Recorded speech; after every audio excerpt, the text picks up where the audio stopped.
Over the years, I've learned a lot about selling. There's endless information about how to make a sale, but very little discussion about what you can do when business doesn't come your way. Let's have ourselves some pocket sized pep talk because I'm recommending you make a phone call, and it will be a difficult phone call, but it may also be one of your most valuable. A Pocket Sized Pep Talk, the podcast that can help energize your business and your life with a quick, inspiring message. Now, here's your host, Rob Jollis. We spend a great deal of time, effort, and training on how to make the sale, and rightfully so. But I want to ask this. What do you do when you do not make a sale? The fact is, no matter how talented you are as a salesperson, no one has a 100% closing ratio.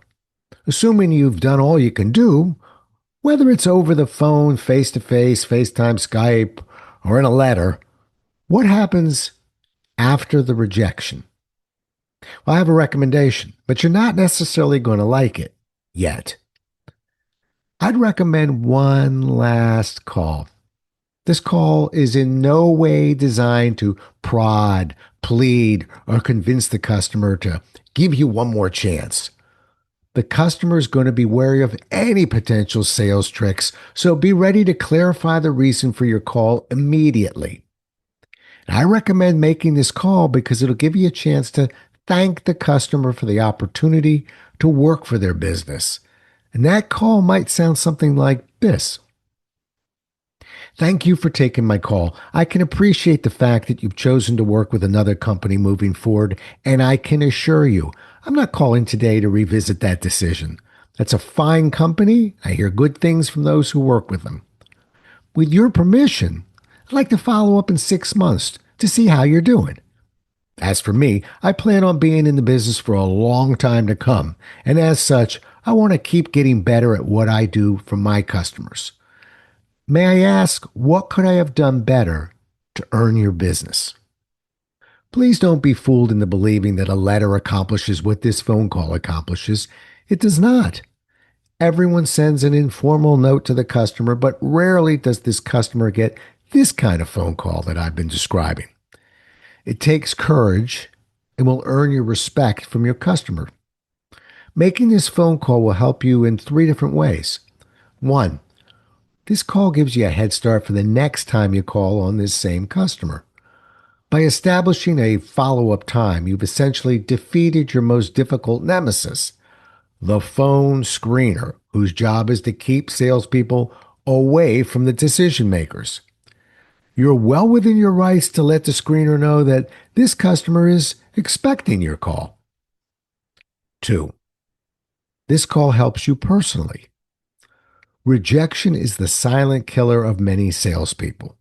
I'm going to say that again. Rejection is the silent killer of many salespeople. It takes its toll on all of us and probably does more to keep people out of selling than any other factor.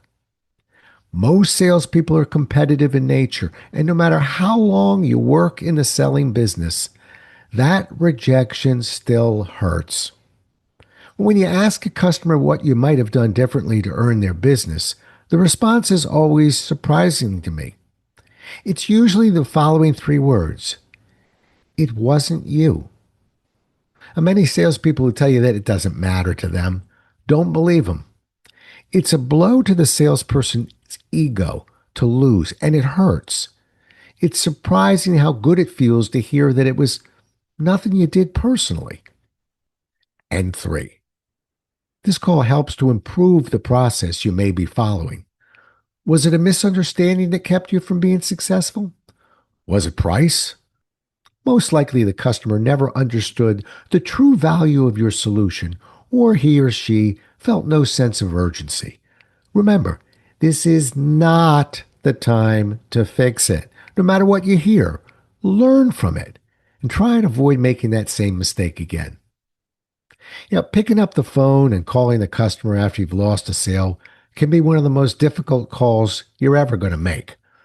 The rewards, however, far outweigh the negatives.